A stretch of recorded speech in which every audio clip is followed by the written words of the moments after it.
Cool. Live. Good afternoon. Whew, that was loud. Sorry about that. Thanks so much for being here and for being part of the conversation. This is Crossroads, which is a monthly luncheon of Interfaith Alliance of Iowa. And we are always on the third Friday of the month. So I'm very glad that you're here. And if you are new, and if this is your first time, a special welcome to you and hope you'll come back.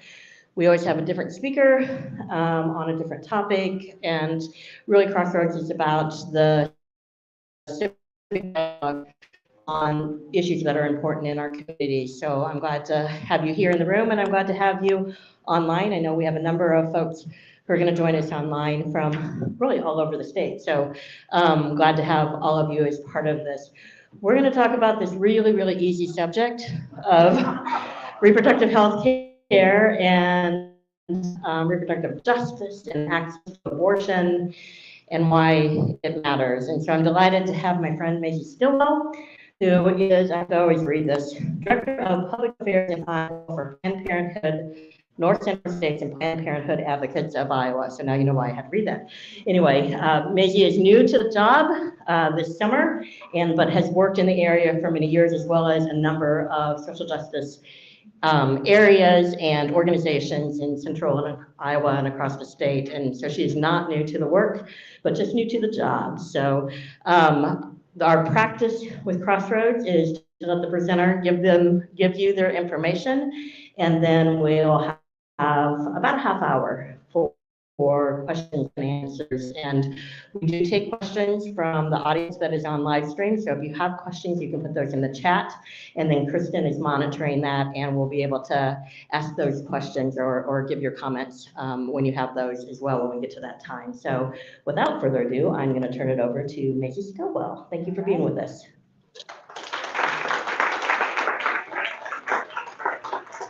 Thank you so much, Connie. Can everybody hear me all right? Wonderful. Great. It's great to see you here today. I'm so glad to be with you, talking about such a light and easy topic, as Connie mentioned. So, yes, but really look forward to the conversation, and please feel free to ask questions. I'm glad to be having this conversation with you all. So we will be talking about the future of abortion access in Iowa. My name is Mazie Stillwell. I use pronouns she and her, and I'm Director of Public Affairs with Planned Parenthood North Central States and Planned Parenthood Advocates Iowa. I will explain what the difference is as well. Just to give you a little overview of what we'll be talking about today. I'll give you an introduction to the work and to the couple of different organizations I'm presenting, as well as a note on the language that I'll be using, the landscape that we're working in right now, the fights that we're facing, what we know, where we're going, what you can do, and of course, plenty of time for questions. So let's get started. As I mentioned, I am representing Planned Parenthood North Central States, which is our 501c3 organization. We're a 5-state affiliate, which covers Iowa, Nebraska, Minnesota, North and South Dakota. The 501c3 organization is where our health centers operate. That's also where our education work happens across our communities and really in many facets of our communities, which is phenomenal. We also have Planned Parenthood Advocates of Iowa, which is our 501c4. That's the majority of our advocacy work that we do, and also where we lobby alongside Connie and many other great partners up at the Capitol. We also have the Planned Parenthood Advocates of Iowa PAC, and that's where our electoral advocacy work happens, where we endorse candidates and where we work to make sure that those reproductive freedom champions make it to their elected offices to the best of our ability. But I will be talking to you today from those first two groups. All right, this is an overview of where I know it's a little bit small on here because there are fortunately quite a few of them, but this is a map of our Planned Parenthood North Central States health centers across our 5-state affiliate. You can see here in Iowa, we have 3 clinics here in the 3 health centers here in the Des Moines metro area. We also have Council Bluffs, Sioux City, Cedar Falls, Ames, Cedar Rapids, and Iowa City. And then, of course, many in Minnesota, and then North and South Dakota are a bit more sparse, and then this map also on our website has a lot of information that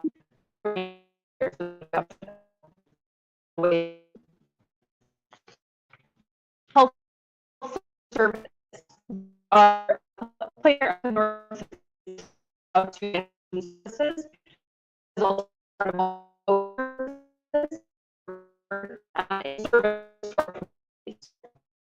there's a very here in many of our community are a primary health provider for the patients we were proud to do so. Just want to give that picture. And now moving on to a note about language. I want to make alongside the for everyone. Just what we do.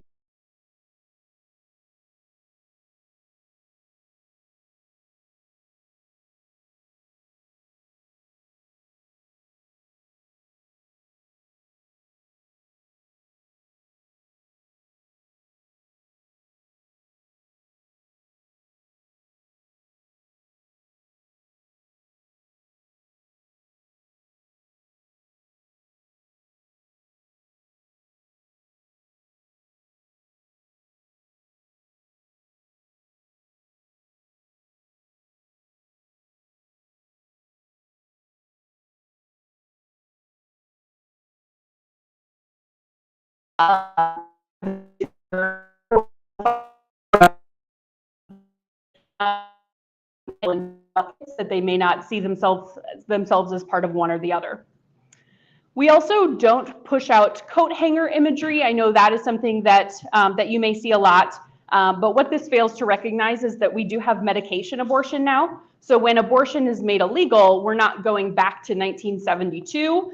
We have a lot of medical advancements now that do make abortion incredibly safe, and we don't want those who may be seeking abortion care to fear that it may be unsafe due to that imagery. So just a note on why you won't see me sharing that. We also want to listen to Black, Indigenous, people of color when they tell us that things like Handmaid's Tale references, I know those see those on social media a lot. You're not going to see those in my presentation because what the feedback that we've heard is that those things are just really lifting up only the experiences of white women and ignoring what people of color have faced for many, many years and many generations. So that's why you won't see that. But all in all, I invite you to just do your best, learn something new, and ask questions because it's a learning process for us all. So let's talk about our new landscape. I'm going to give you a bit of a timeline over what this summer has looked like. This June 17th was just a couple of weeks after I started this new job, and certainly got thrown into it here, but there has been a lot of activity over the summer already. So on June 17th, the Iowa Supreme Court reversed a precedent that said, in saying that the Iowa Constitution does not provide the fundamental right to abortion. That does not mean that there is no right to abortion, just not the fundamental right. They reversed a previous decision from just 2018, which was deeply unfortunate. And in doing so, it also returned a lawsuit regarding a medically unnecessary 24-hour waiting period back to a district court level. You may have seen in the news that we did drop the challenge to that lawsuit in order to focus on the other battles that we're facing right now.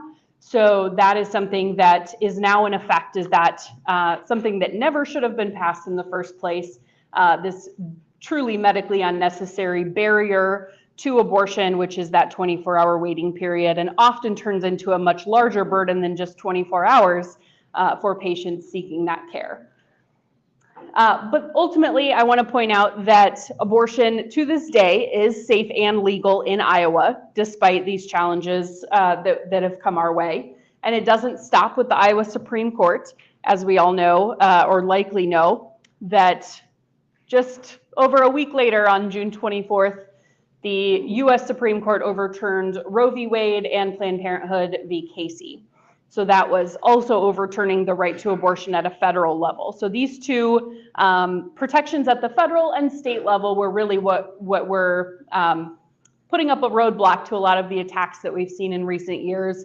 And seeing both of those decimated in such a short amount of time was truly devastating for those of us in this work and everyone who is impacted by access to any form of reproductive freedom, including abortion care. Just really a devastating loss.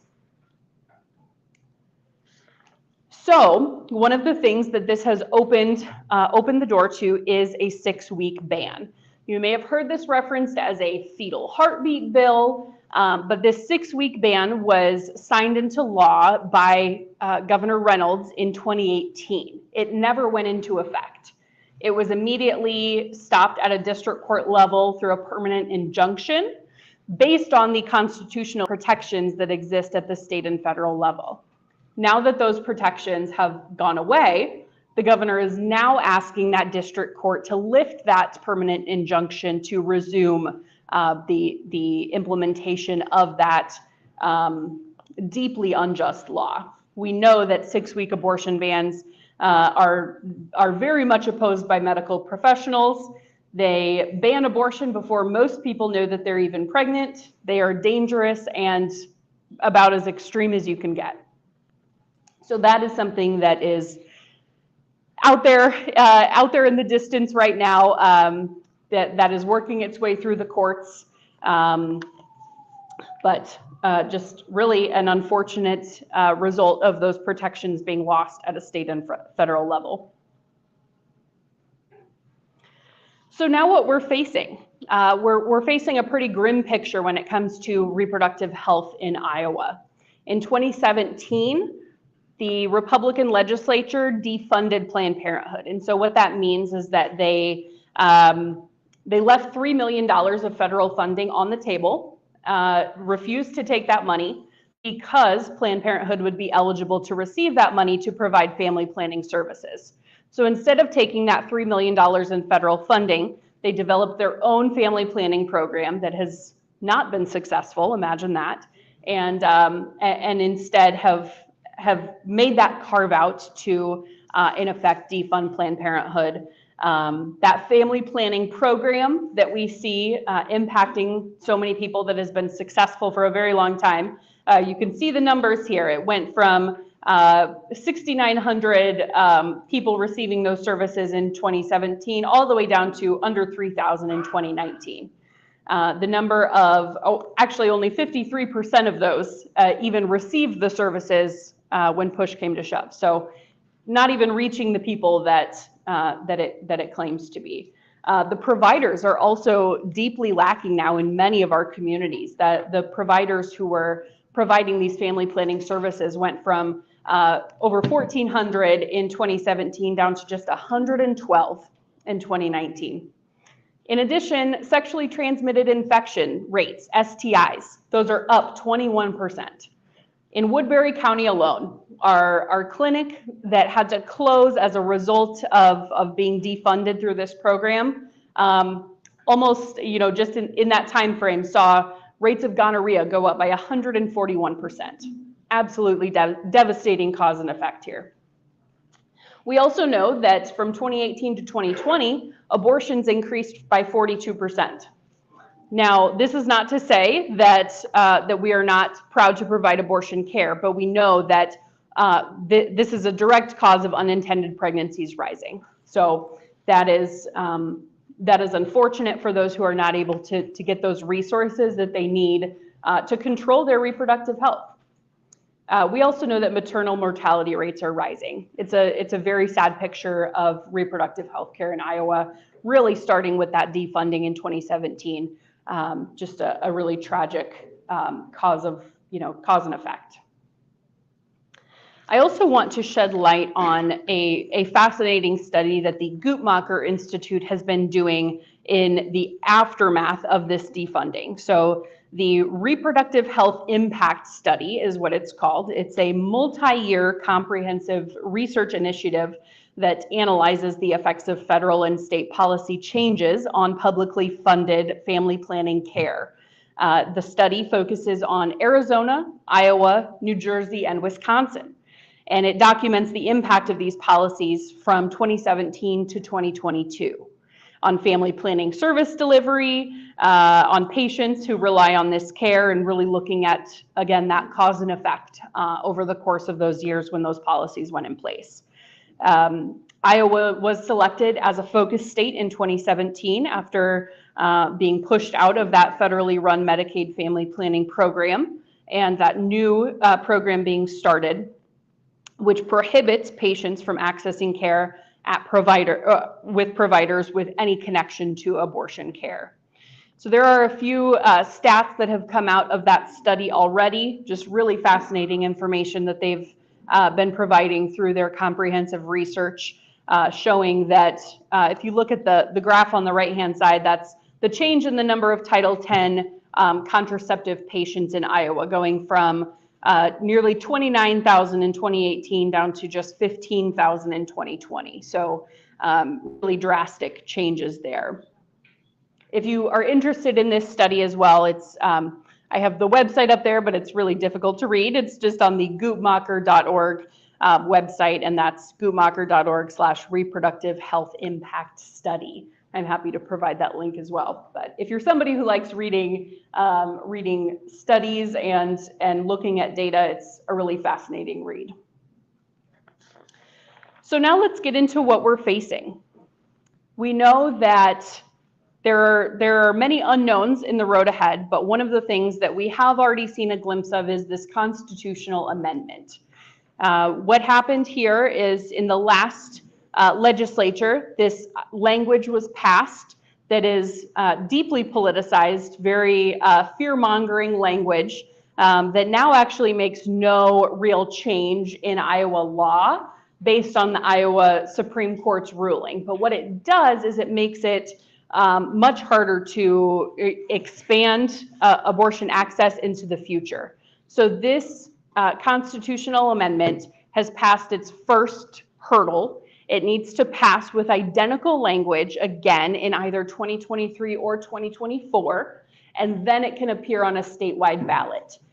It would make the most sense for that to go on the November 2024 ballot, but that is unknown at this time. So that is something that that we know our opposition is working on, that they want to really cement these unjust laws into the Iowa Constitution, and that's something that we are fighting hard against.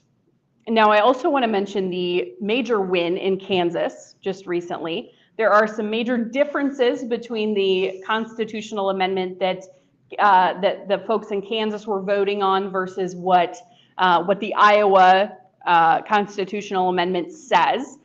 Theirs was more of a proactive amendment versus that made serious change to protecting abortion access in the state, versus ours that really keeps things the way that they are, but makes it a lot more difficult to expand access into the future. So both very important fights, but just important to note that they are different efforts at stake here. But what we've seen is that the support is there. You know, when this is put before voters, we know that that people want their reproductive freedoms intact and don't want those to be messed with by politicians. We also know, depending on the outcome of the court cases that we're facing, that there could be new restrictions and bans put in place that we're fighting against. But unfortunately, there's just so many of those unknowns right now with the way that the process works out. But certainly keeping a close eye on those. And more on what we know. We know, again, that Iowans, like those in Kansas, value their reproductive freedom. The Iowa poll from the Des Moines Register and Ann Seltzer, very highly regarded poll just last month, found that 60% of Iowans want abortion to remain safe and legal in most or all cases. This is up from 48% in 2008. And just in September, I want to say it was at 57%. So the rate of support is just really skyrocketing, and that's tremendous to see that level of public support. Poll respondents were also asked to rank the importance of different issues when they were considering how they would vote, and their top three were inflation, gas prices, and abortion. So this is deeply important to voters, and we know that that it is very important that the public support is there where it is. This has, I think, been a bit of a wake-up call for some who have thought that, you know, we shouldn't talk about it, we got to keep it quiet, but really the public support is there. It is only growing. And this is something that that folks want to know, that their rights will be protected by the folks representing them. And where we're going, we know that this public support that is growing is so important for us to capitalize on, to continue to engage folks in this fight, knowing that that we have a much brighter future ahead with public support on our side. We are working very hard to get those reproductive freedom champions in the Iowa legislature and making sure that we support them in the work that they're doing. We know that really, unfortunately, the impact of state legislatures has just grown exponentially through the changes that we have seen at the federal and state level. It's putting all of our protections, all of our freedoms in the hands of those who are representing us in state capitals, which is scary. It also makes it that much more important for folks to be paying attention at the state and local level, and not putting all of their focus on what's happening in DC. We know that the choices that are being made at a state level are deeply important. We also want to look forward to proactive policy initiatives. We know that this public support is on our side, and how can we expand beyond the rights that have been lost? You know, the opportunities are really endless. We've heard some talk about maybe we do our own constitutional amendments. Maybe we put something proactive out there, or really getting comprehensive sexual and reproductive health care policy enacted through good bills. Imagine that, having something to actually fight for instead of just defend against. Exactly. Yep. You got to have the people there first. So what you can do is, you know, talking about this, talking about what's at stake. It's so important to be having these conversations with our friends and neighbors. So many people just see a headline once in a while and don't even really realize what's happening in the day-to-day, especially in such a rapidly changing landscape. We know that it's easy to feel out of the loop and get overwhelmed, but continuing to have these conversations with folks in our network and letting them know what's at stake and the decisions that are being made is just critical. We have an amazing public affairs team that I'm so proud to lead, including some organizers who do these power nights once a month with different organizing and activism opportunities every month. Our next one is coming up on September 14th. We also have a group of what we call LTE warriors. Raise your hand if you've ever written a letter to the editor. Yeah, I figured there were a few in this room who had. So yes, writing letters to the editor, it's a great opportunity to get our voices out into community newspapers all across the state, and really having those conversations within our networks on a broader scale. So we have a letter to the editor writing group that will meet next on September 21st. I put the contact information here for our Central Iowa organizer, who you can certainly reach out to get in touch with either of those opportunities. We also have storyteller trainings. It's really important for us to have the stories from people from so many different perspectives. We have folks who have pre-Roe perspectives, who have stories of their experiences and their knowledge of what life was like before Roe v. Wade was put into place. And then those who are now grappling with the impact of having those protections lost. So having those stories is such a powerful tool, and we're happy to help folks develop their stories and get them out there in very empowering ways. So we'd love to help you with that as well. And then last but not least, voting all the way down the ballot. It's really just the importance can't be stated enough on making sure to vote and be informed on who is representing your views all the way down the ballot. We see these decisions happening at more and more local levels as the years go on. So please be sure to, I know this is likely a group that already is, but make sure that you get those friends and neighbors out there with you as well. All right. And then I want to open it up for questions. I also have some contact information here for both myself and our statewide advocacy manager, Gabriella, and our Central Iowa organizer, Carolina. So please feel free to jot down our information. We would love to help you get connected. And I'm just past my 25 minutes, so. You're awesome. Happy to take questions. So it is our practice if you'll raise your hand and I'll bring the microphone to you so that people can hear the question both in the room and online. I have a background in Planned Parenthood, and so I read everything there is. And in the Sunday paper, I think it was a week ago or so, there was an article on the front page that talked about Cindy Axie talking to a group of young people. And there was a young woman from Planned Parenthood who identified herself as Planned Parenthood, Bailey Caskey, I think was her name. Okay.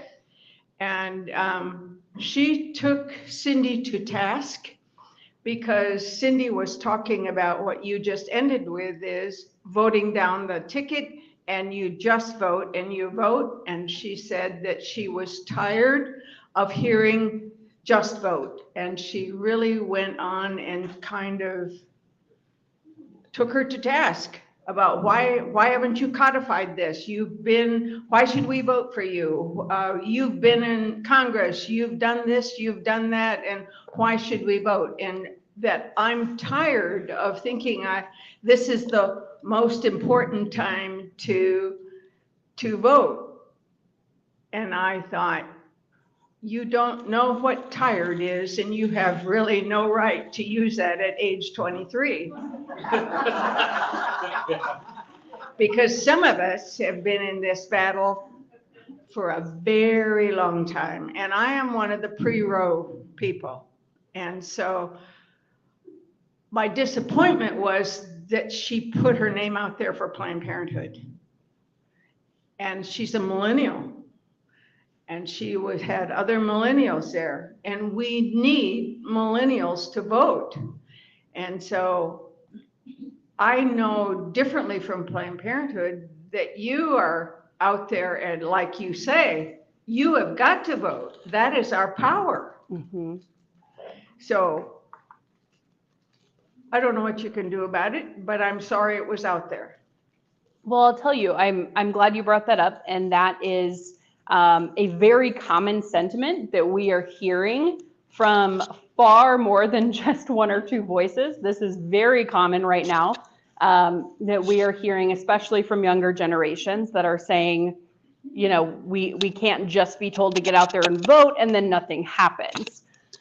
So I think what's really important in those conversations and what we've talked about within our own team is that it's true that voting is one tool that we have that is so critical as part of an entire toolbox, right? And so we would never, ever discourage people from voting. In fact, we will always put the emphasis on voting and speaking up and using other tools that you have to enact change. And so really where a lot of that, I mentioned that we're seeing so much, disconnect with DC politics versus what's happening at the State House. And I think a lot of that sentiment is leaning more toward, I feel disconnected, I don't feel seen or heard by what's happening and the headlines that I'm seeing. And so what we're faced with now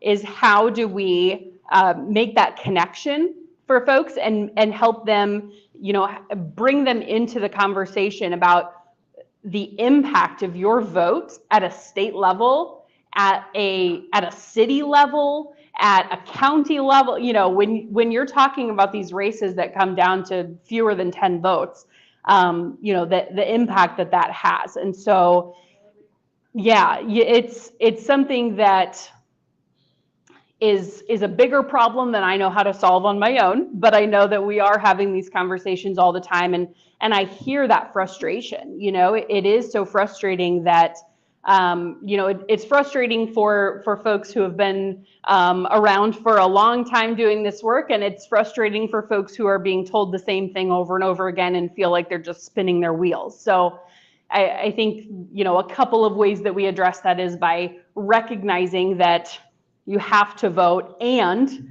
you know, and be having these conversations and have it be a part of a broader set of actions. She did identify herself as a Bernie Sanders supporter, and we already know that the split in the Democratic Party is some of the far left, and Bernie Sanders pulled them over there and all. And speaking of it, so I think that that's, you know, that gave me a better understanding of where she was coming from, because there's a whole lot of young people who followed him that did not come along with us for Hillary. Mm-hmm. So, thank you. Yeah, of course. It's a very, Frustrating for you. you know, it's an important conversation, and it's, you know, I'm really grateful for those who are bringing those frustrations into the conversation, because I think if we don't hear them and talk about them, then we can't do anything to, you know, to make sure that folks are turning out to vote and not interpreting that the wrong way. So I'm really thankful for those conversations, and I think that's really important to help us frame our messages in a way that we're emphasizing the importance and the impact of those down ballot races, and also making sure that folks understand that broader toolbox that they have. Thank you. Yeah. Mazie, we have a question back here. Yeah. This is peripheral and important. The difference in maternal death rates in Iowa between white and non-white women is, at least at the raw data level, scandalous. Similarly, nationwide, the difference between rural and urban. You don't have to be red or blue. I think this is where we could come together, that it's 2022 in the United States and you shouldn't die in childbirth. So what's going on to address that? Yeah, I wish I had the crystal ball and the magic answer for that. We know that we have a healthcare system deeply rooted in racist history that is very you know, that has really traumatized communities of color. And we also know that you know, that when you take away reproductive freedoms and you limit and you get politicians in the way of those decisions, and you're limiting access, that has really devastating outcomes for everyone. So absolutely, the racial disparity on maternal mortality is unconscionable, and it is absolutely unacceptable for the wealthiest nation in the world to have the maternal death rate that we do. So absolutely, great point. Mazie, we have an online question. Great. And Jan asks, I'm a pre-row person. I know what it was like for young women in that time period. What are the options for women at this point in time? I assume she means access to abortion. Yeah, absolutely. So just again to emphasize that abortion is still safe and legal in Iowa, up to about 20 weeks. That remains safe and legal. We have both medication abortion options as well as procedural. So that is something where you know, it is in many cases much safer than pregnancy, as we know from these statistics. But yes, that is something that is still safe and legal. And we are very much planning for any outcome for whether that remains legal or whether it is made illegal in Iowa, and how do we continue to help the patients that we serve and make sure that that abortion is accessible healthcare, and looking to those neighboring states that we have. We're already seeing that. There was a really great Iowa Public Radio case or story on our Sioux City Health Center and how they are meeting increased demand from South Dakota, and how the services have really increased there.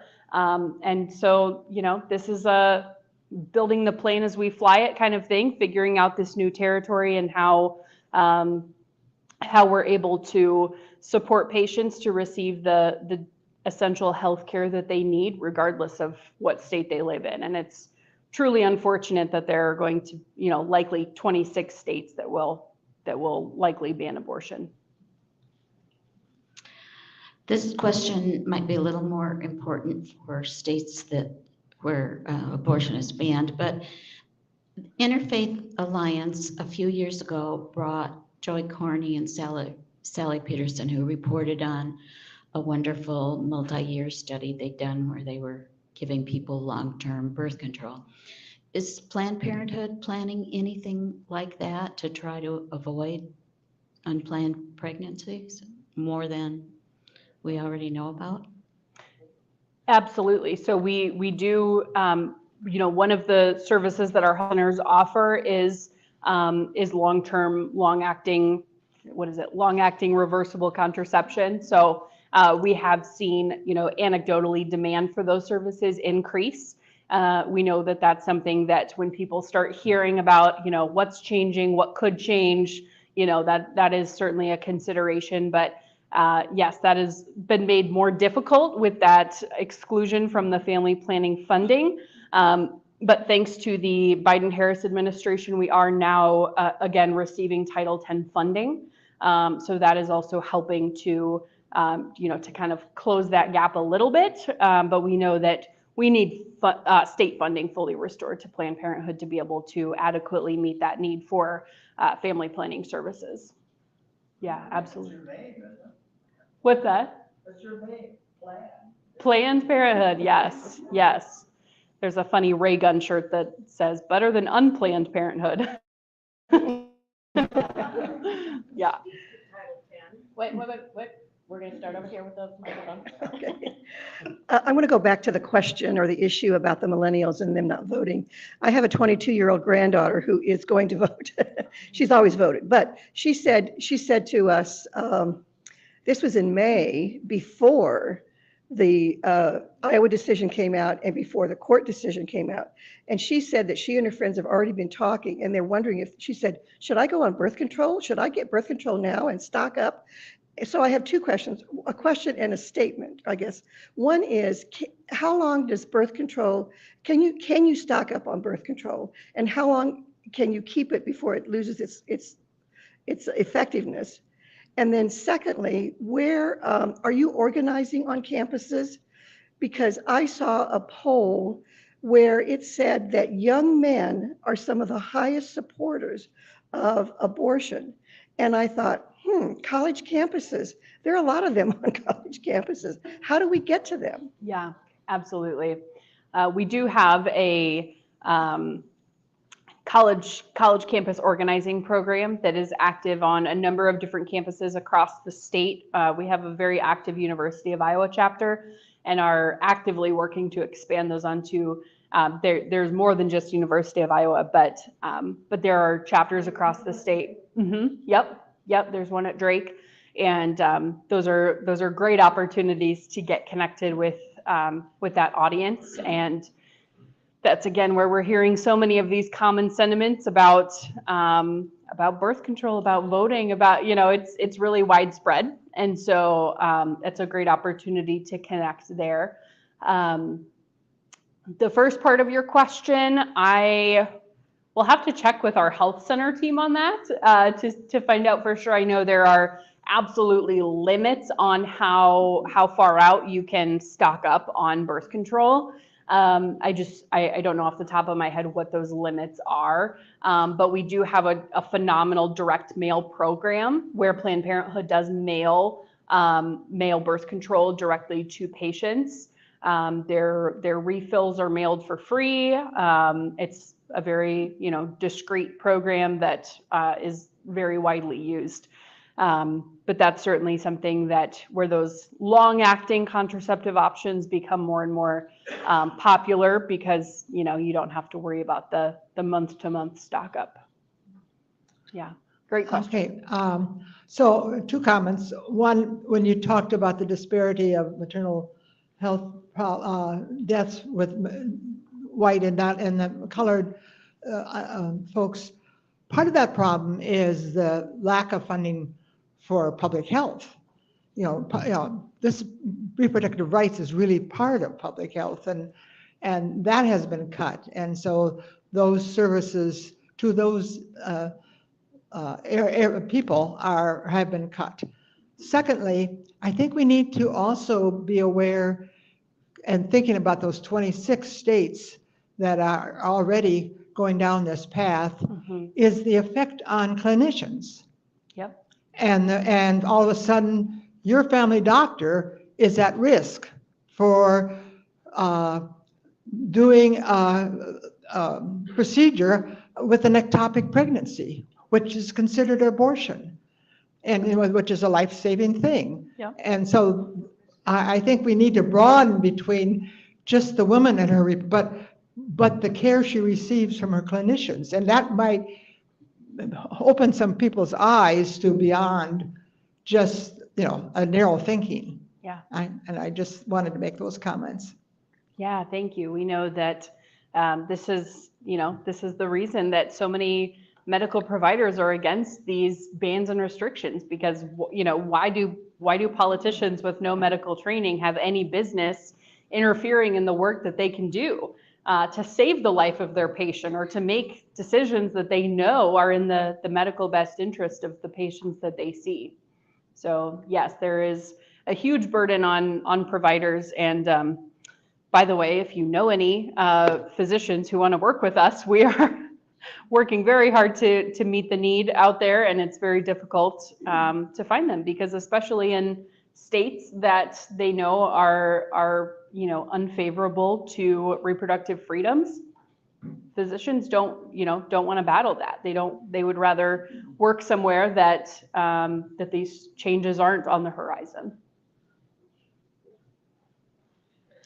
Yeah, I was wanting to say, first of all, I was actually pretty much on board with what Bailey said, and I'm an old Bernie Sanders supporter, so I was very active in his campaign. So I think what she said is similar to what my husband says. He doesn't feel voting really is making a difference in his life down the road or in a long term because so many politicians are actually bought off. That's so my question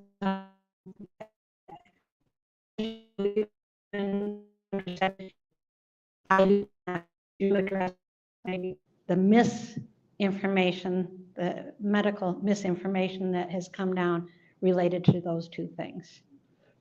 Can you clarify just that last part for me? Like that the IUD is killing a child because it prevents the implantation of the fertilized egg, that kind of thing. Sure. And that some of the contraceptions that are out there tend to do the same thing. That's just some of the erroneous information that's out there. Right. It is. Yeah. Thank you, Sherry. It is just plain false that the wide range of contraception, of birth control options that are out there are deeply safe and effective.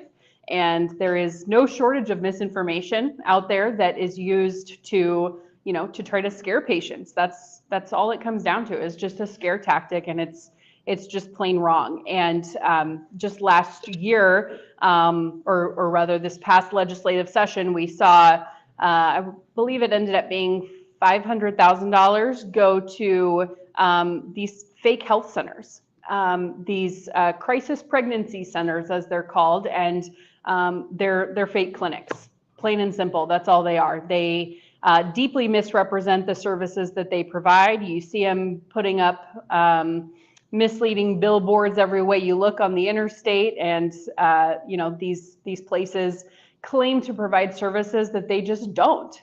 They don't even have to follow HIPAA regulations if they don't have a medical professional on staff, which many of them don't. They are just simply fake clinics, and now they're getting our public tax dollars. So that is nothing but funneling scare tactics and providing misinformation. And it's very dangerous misinformation. And the rise of crisis pregnancy centers is very troubling. And I think a big source of that fear that comes out on very safe birth control options. I will just add, they also don't have to separate out their religious beliefs from the counsel that they give to people when they come into the clinics. And so we lobbied hard against it. Yep. To also include, we lobbied against it, but also asked that it include some guardrails around religion and religious freedom. And of course, that was not put into the legislation. So it is bad news all around. I have two online questions. One is quick and easy. Is there an ISU group to connect with Planned Parenthood? Do you know? That's a great question. I believe there is one being formed. So I'm not sure about the current existence of one, but either Gabriella or Carolina, whose contact information is up here, would be a great person to connect with others on campus who are working to put that group together. Great question. And then another question, which actually happens to be from Gabriella, is how do we, and I want to emphasize the we, not just Mazie Stillwell or Planned Parenthood, how do we motivate some of those young voters to actually vote without shaming them and without, questioning their reasons? But how do we motivate people to vote for folks who are supportive of reproductive health care and reproductive justice in a very nonpartisan way, of course? Absolutely. Always. Absolutely. It's such a great question. And I think that we have such an opportunity when we have public support growing the way that it is to tap into a base of voters that may be feeling really, really put out and unmotivated right now. And ultimately, I think we need to, first of all, make sure that we're not just asking them to vote. It's very important to have year-round engagement, to have other opportunities in addition to, some folks want to just vote and go home, and that's all right, go for it. But also providing other opportunities to use their voice and impact change beyond just asking them to vote. And then, as I mentioned earlier, emphasizing the importance of down ballot races, making sure that they know that the folks you can talk to right here in your community, that you can have a real conversation with, right in your neighborhood, those are the folks that are unfortunately making very consequential decisions about your healthcare access. And so making sure that the importance of those races is well known. And finally, just, making sure that the impact of that vote is really communicated, knowing that so many of these races come down to, fewer than 10 votes or, just can be really close. Your voice carries that much more impact, but just really making sure that it's not a one and done kind of thing, that we're really offering opportunities for engagement to folks outside of just that one single ask every couple of years. Do we have any other questions? Wait. Yep, just wait for the microphone. I just, when you mention that, you think of a specific race wherever you might be living, but we know in Dallas County, Sarah Chong-Garriott is against Chapman, and very specific. He is against all abortion. Cindy Axney and he has publicly said he's against all abortions. So when you tell that millennial, you need to vote for that person because they're gonna wipe out more reproductive rights. So wherever you live in the state, you need to find those specific people and say, you need to vote for this person, and I think that would make a difference for some of these young people. Thank you. Those are conversations you can have as individuals, as organizations. We have to be careful how we convey that. So as a nonpartisan organization. So you'll hear us talk about it differently than maybe you can have as an individual talking with folks that you know. And I will add too, that's where at the beginning I mentioned that we have those 3 different lanes that we work through. So we do have that Planned Parenthood Advocates of Iowa PAC, where we do endorse candidates and talk specifically about our electoral work and the consequences of that. I just do not have that hat on today. I'm showing my age here, but I guess I would say 3 things to the millennials. One is, you are young, and I felt the same way for many years. I mean, well into my 50s and 60s, that, well, we've achieved these rights and we've made these advances in equality, and yet we're still fighting for these over and over again. I mean, it really wasn't until I was in my 70s that I finally realized the meaning of our state motto: our liberties we prize, our rights we must maintain. And Coretta Scott King said also something about it's an ongoing battle to fight for justice. It's never achieved permanently. She said it more succinctly and better than I am. But that was the gist of what she was saying, is that it's something that we have to continually fight for. I want to put that to bed and go home and live the rest of my life in peace and not have to worry about it. But I can't do it, and neither can the millennials. We all have to do this together always, I'm sorry to say. And yes, we say every election is the most important. I have never found the current election to be any less important than the others, and always the most important one at that time. So we all have to work on this all the time. You just can't give up.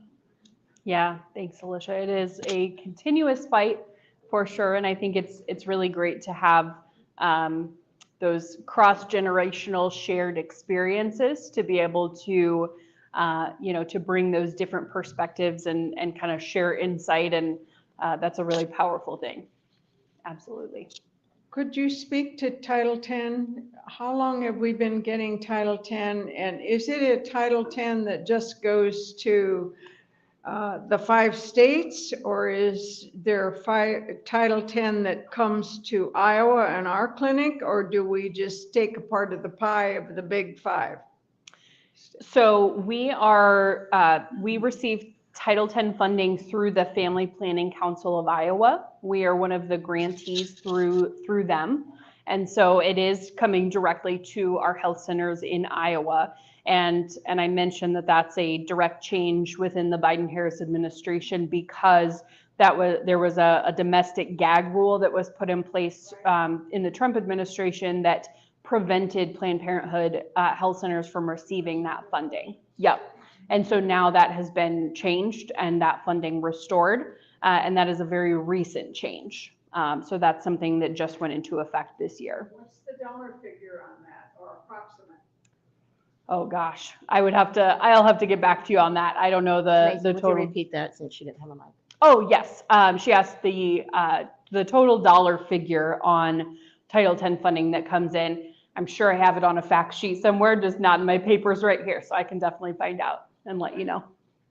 Any other questions? Help me to thank Mazie Stillwell. Thank you so much. Thank you, Connie. And all the work that Planned Parenthood does on behalf of Iowans to make sure there is access to reproductive health care, including abortion, safe and legal abortion. So thank you so much. Next month, we are going to talk about another really easy subject, because that's what we do. And we're going to talk about what we call the reckless gun amendment that will be on the ballot on in November. So we have a panel of folks who are working as part of the Iowans for Responsible Gun Laws Coalition, which is a coalition that Interfaith Alliance helps to lead along with a bunch of other organizations. So hopefully you will come back the third Friday of September and be part of that conversation.